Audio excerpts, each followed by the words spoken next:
Dos ensinos de Lutero, de João Calvino, de Zwingli, de John Knox, emergiu o que ficou conhecido como as 5 solas. Mas não é a sola do sapato, é a palavra em latim para somente. Nos nossos temas gerais desse mês foi usada a palavra essencial. A ideia é essa: aquilo que é essencial, aquilo que é fundamental para a nossa fé, que são 5 áreas, conforme o ensino dos reformadores: somente a Escritura, somente a fé, somente o Cristo, somente a graça e somente a Deus seja a glória. E nessa manhã nós vamos brevemente conversar sobre a glória de Deus. E certamente não faremos jus a esse tema tão amplo apresentado nas Escrituras. Eu digo isso porque, primeiro, que a palavra glória não faz parte do nosso vocabulário no cotidiano. Exceto se você é alguém iniciado na fé cristã de alguma maneira, você não usa a palavra glória todos os dias, não é? Você não vê na fila do banco o gerente falando, a não ser que tenha uma mulher chamada Glória. Glória, por favor, vem aqui. Aliás, quando nós começamos a implantação da Bíblia em Mogi das Cruzes, começou a congregar conosco a mãe da Andréia. E a mãe da Andréia não era uma pessoa de formação cristã evangélica, e o nome dela era Glória. Então em alguns cultos eu provocava ela, eu dizia, ô Glória, e ela prontamente respondia, porque nós não usamos, talvez no esporte, talvez em atividades militares carreguem essa ideia de glória. E um certo candidato que todas as vezes que se expressa diz glória a Deus, vocês sabem do que eu quero dizer. É difícil, então, nós transportarmos aquilo que faz parte de uma realidade tão distante do nosso dia a dia, para que, de fato, seja aplicada na nossa realidade, para que tenha algum significado outro, que não seja apenas uma expressão religiosa.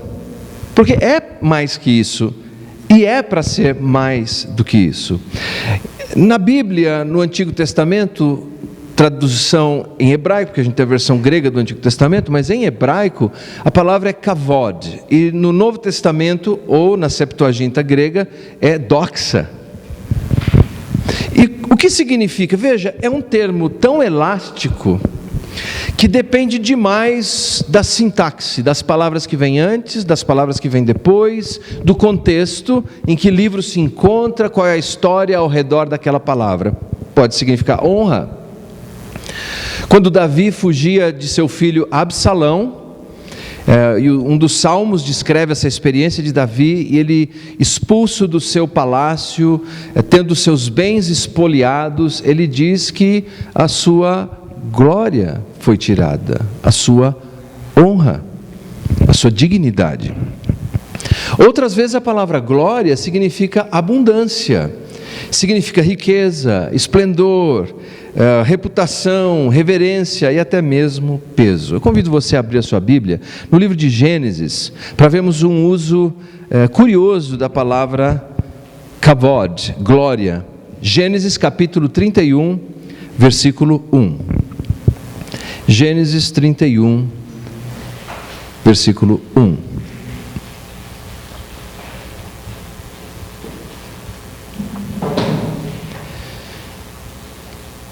Nós vamos ler primeiro, eu vou ler aqui primeiro na Almeida Revista e Atualizada, e depois eu vou fazer a leitura na Almeida Corrigida Fiel, para percebermos as opções de tradução para esse vocábulo.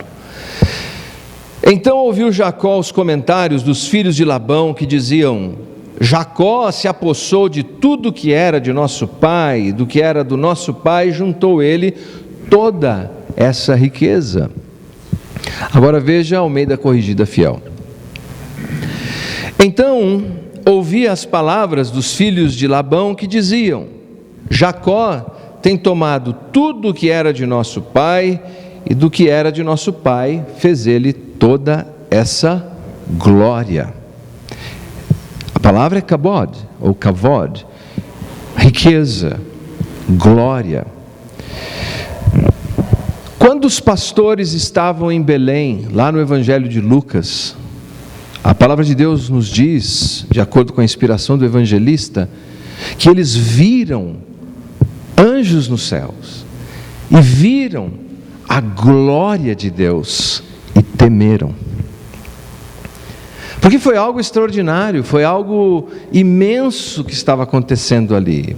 Podemos deduzir que talvez uma força, milhões de sóis brilhando ao mesmo tempo, iluminando a noite em Belém, naquela pequena colina. E você não ficaria com medo? Eu gosto de contar essa história do meu amigo que orava dizendo, ele era bem chegado assim no movimento mais pentecostal, e ele sempre orava dizendo, Senhor, eu quero ver um anjo, eu quero ver um anjo, eu quero ver um anjo. E uma noite, enquanto ele caminhava, lá em Suzano, viu, Natan, perto do bairro do Boa Vista, um terreno vazio, ele dizendo, eu quero ver, Senhor. Era uma noite estrelada, e de repente, gente, uma coruja apareceu. Ele quase morreu do coração.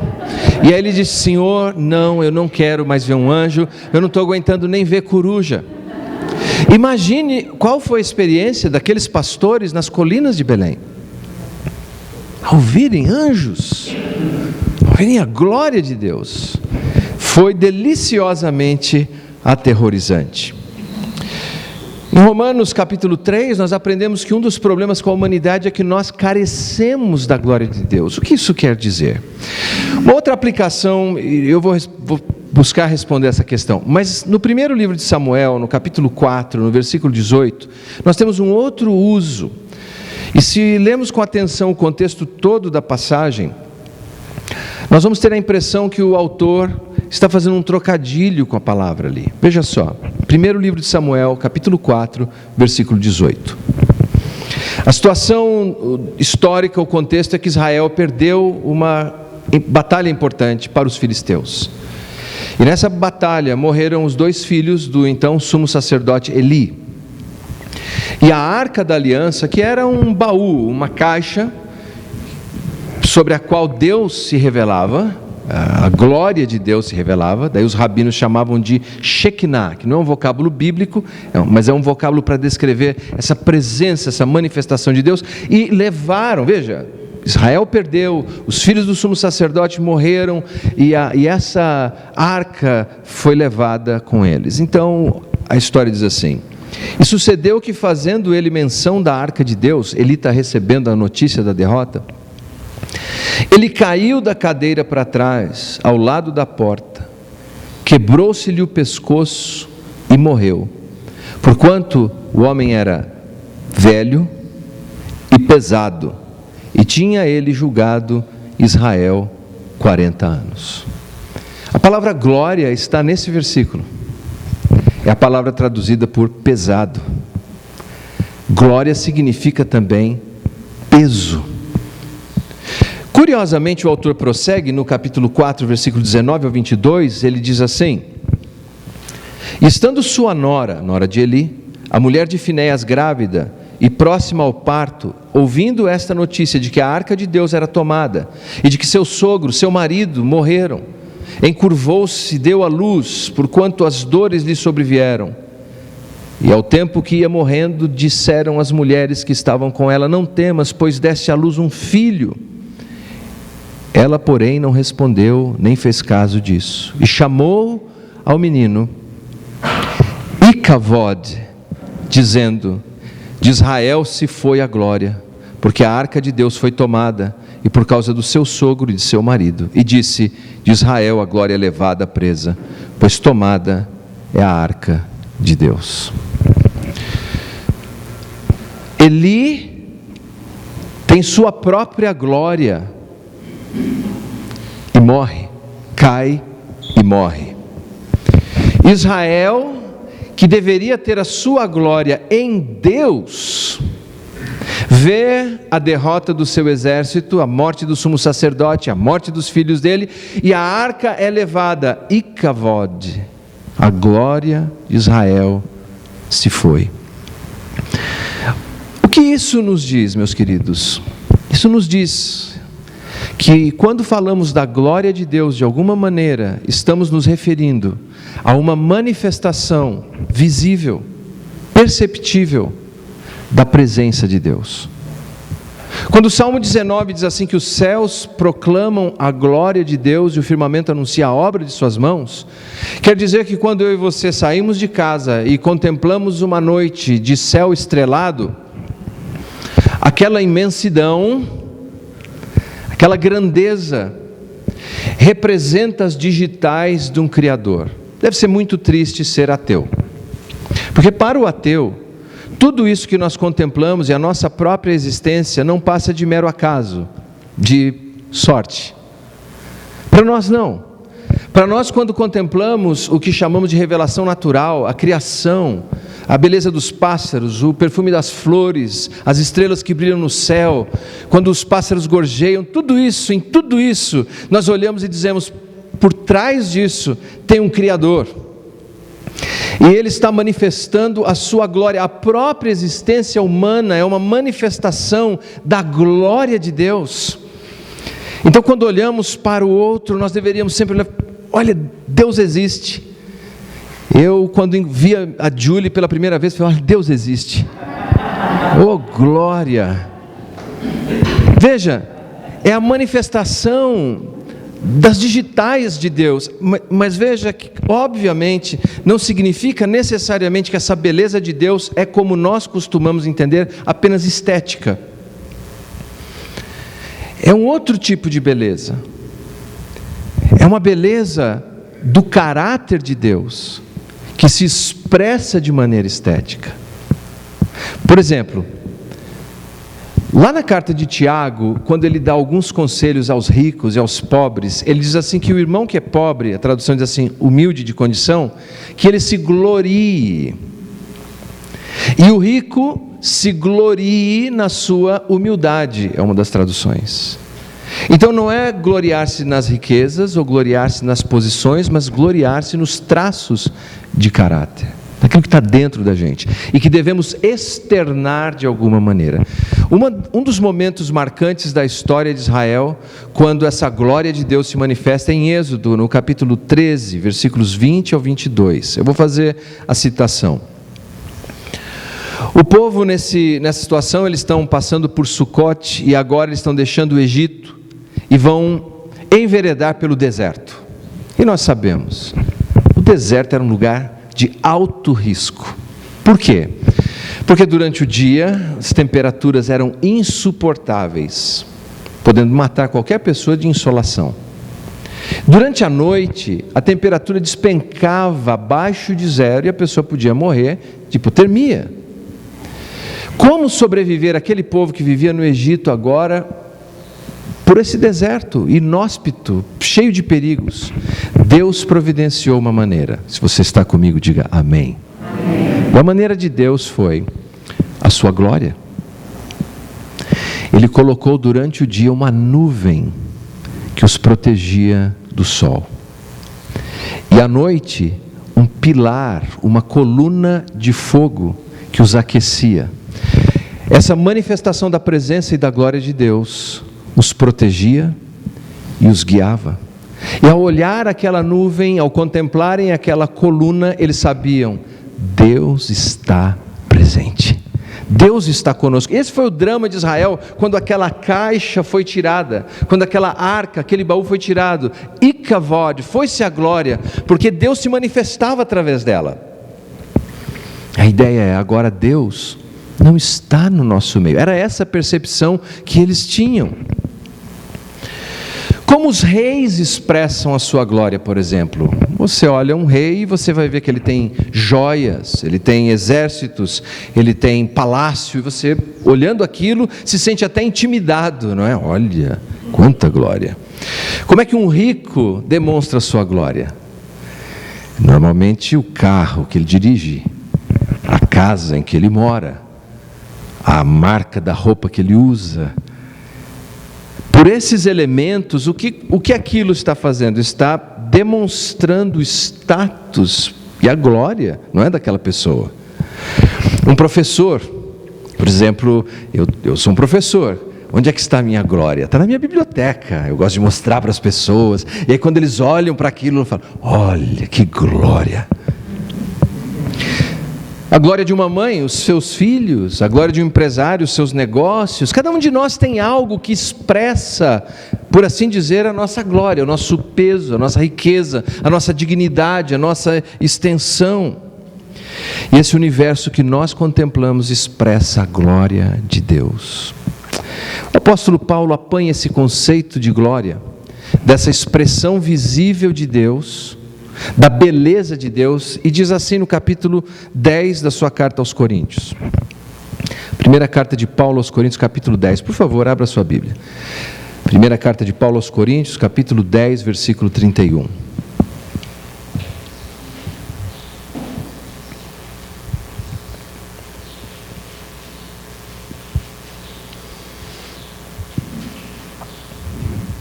Portanto, quer comais, quer bebais, ou façais qualquer outra coisa, fazei tudo para a glória de Deus. Bom, se a glória de Deus é uma manifestação visível da beleza de Deus, quer dizer que esse é o maior regulador ético, moral da minha vida. Que todos os dias eu tenho que fazer essa pergunta: essa decisão que eu estou tomando, está comigo aí? Diga amém. Essa decisão que eu estou tomando, essas palavras que eu estou dizendo, essa atitude que eu estou tendo, essa maneira de tratar a minha mulher, ou os meus filhos, ou de dirigir uma igreja, ou de compartilhar,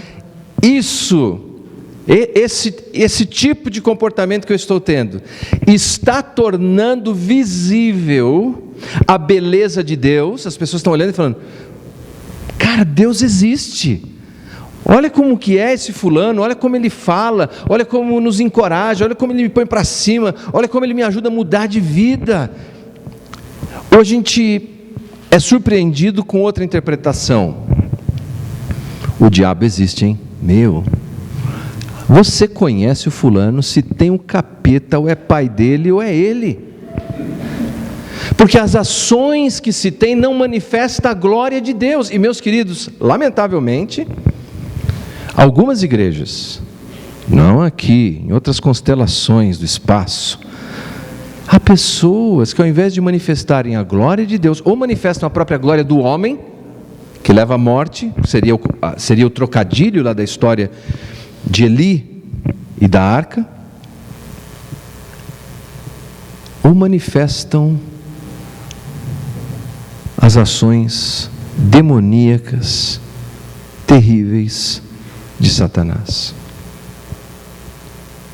Foi mais ou menos o que disse Jesus a Pedro, quando Jesus estava falando sobre a sua morte. Lembram disso? Que ele ia para Jerusalém, ele ia ser maltratado, ele ia morrer, mas ressuscitaria ao terceiro dia. Pedro nem ouviu a última parte, já começou a repreender, e Jesus falou assim: arreda-te de mim, Satanás, você não cogita as coisas de Deus, glória, mas dos homens.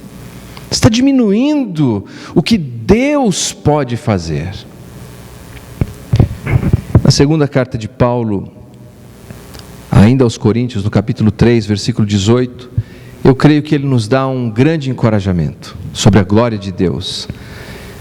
Ele diz assim: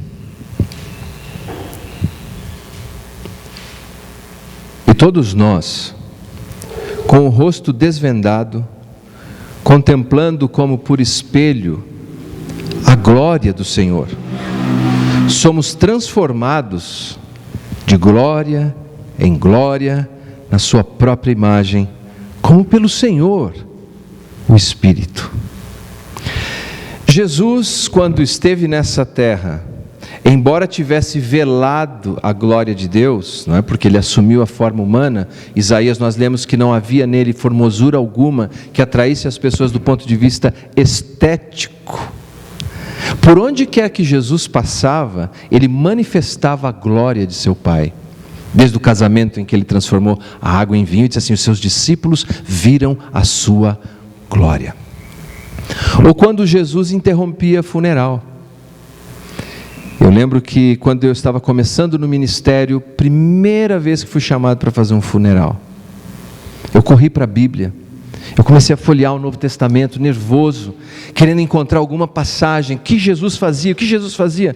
Ele acabava com o funeral, ele ressuscitava os mortos.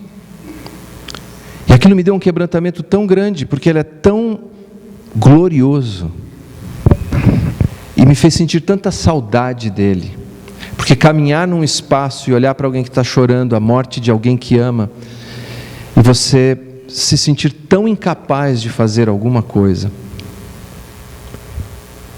a não ser apresentar a palavra de Deus na esperança de que o Espírito Santo lhes traga consolo. Jesus manifestava a glória do seu Pai. As pessoas olhavam e viviam. É por isso que desejavam estar com Ele, andar com Ele, caminhar, ouvir dEle. Esse texto de segunda carta aos Coríntios, capítulo 3, versículo 18, diz assim: que eu e você contemplamos a glória do Senhor como que por um espelho, lembrando que os espelhos naqueles dias eram um bronze polido ou um metal polido. Então você não via com toda a clareza que se poderia ver, assim como um dia Jesus será visto com toda a clareza que se pode ver, mas mesmo naqueles dias ainda o viam com um véu, não com toda a sua grandeza. Talvez João no Apocalipse tenha visto assim e desfaleceu diante dele. Mas o texto diz que enquanto nós contemplamos, quer dizer, enquanto eu e você focamos em Jesus, olhamos para Jesus, ouvimos de Jesus, meditamos em Jesus, oramos sobre Jesus, impregnamos a nossa mente, o nosso coração de Jesus, cada neurônio, cada célula do corpo com Jesus, Jesus, esse é o objetivo, é Ele é o pão, Ele é a água, é Ele, é a carne que eu como, é o vinho que é Ele, Jesus é a minha vida. O texto diz assim, que então enquanto eu contemplo, num processo gradativo, não da noite para o dia, mas num processo gradativo, eu vou sendo transformado de glória em glória na imagem do Senhor. E quando as pessoas convivem com a gente e a gente vai passando por esse processo, de repente eles começam a perceber Jesus nas nossas palavras, nas nossas atitudes, na maneira que nós fazemos diferença na vida deles. Nesse sentido, é mais ou menos como nós que somos de São Paulo. Você sabe que quem é de São Paulo, ele é chuchu. Se ele anda muito com alguém de outro estado, ele pega o jeito de falar. Todos mantêm, viu? Mas não quem é de São Paulo. Eu trabalhei um tempo com um grupo do Rio Grande do Sul, bastante tempo com eles, foi mais de um ano. E eu me lembro uma vez conversando, legal, e aí conversando e tal, a pessoa me perguntou, pô, você é gaúcho da onde? Eu falei, de Suzano. Gaúcho de Suzano. Porque eu convivia tanto com eles, que eu fui pegando o trejeito, sabe? Aquela linguagem, as gírias. Vai dizer, bom, quem é de São Paulo já fez isso. Se você é de outro estado, você não passa por isso. Espiritualmente falando, é isso que deveria acontecer conosco. A gente está tão envolvido com Cristo, que começamos a ficar parecido com Ele, porque quando isso acontece, a glória de Deus está se manifestando na nossa vida. Eu recebi uma mensagem, eu vou encerrar com ela, me mandaram no Instagram essa mensagem, e eu pedi permissão para compartilhar com vocês.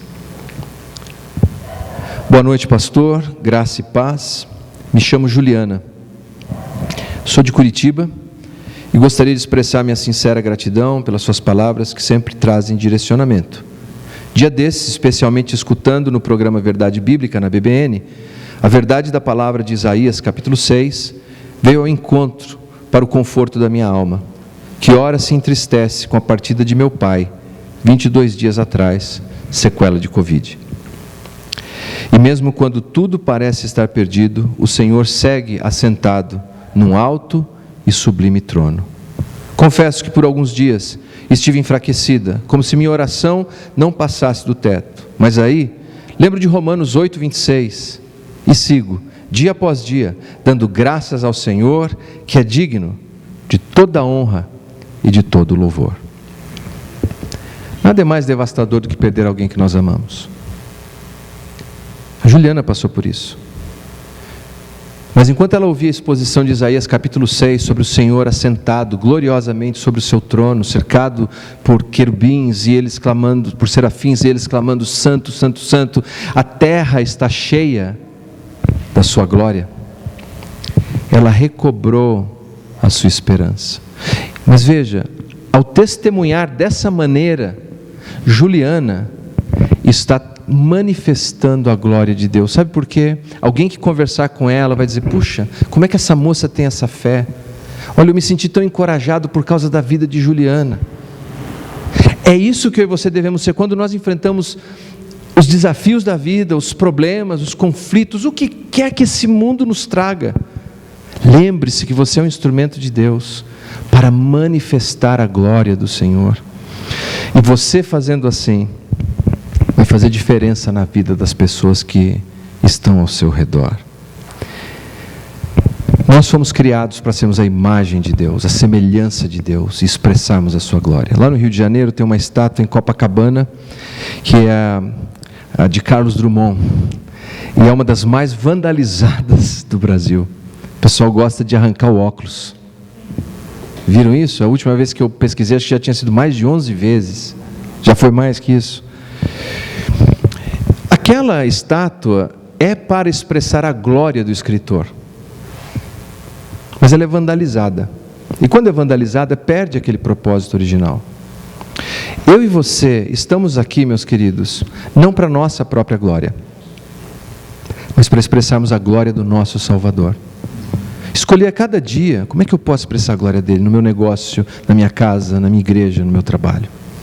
Mas algumas vezes nós nos deixamos vandalizar por esse mundo. E nós nos tornamos algo que perde o objetivo primeiro para o qual Deus nos colocou nessa terra. Que nessa manhã, enquanto meditamos brevemente sobre a glória de Deus, que o Senhor nos dê a graça de sermos transformados de glória em glória na imagem do Senhor. Vamos? Amém. Oremos. Pai, muito obrigado por essa manhã, obrigado pela sua palavra, obrigado, Senhor, por esse conceito tão importante, tão profundo, que é a sua glória.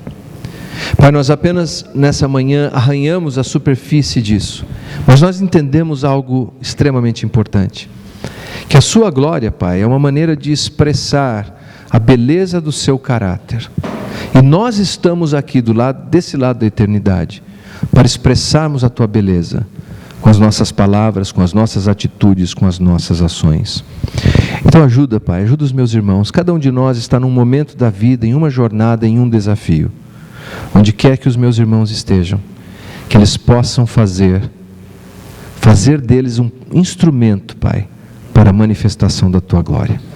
Em nome de Jesus que nós oramos e agradecemos. Amém e amém. Pastor Matozinho, quem vem?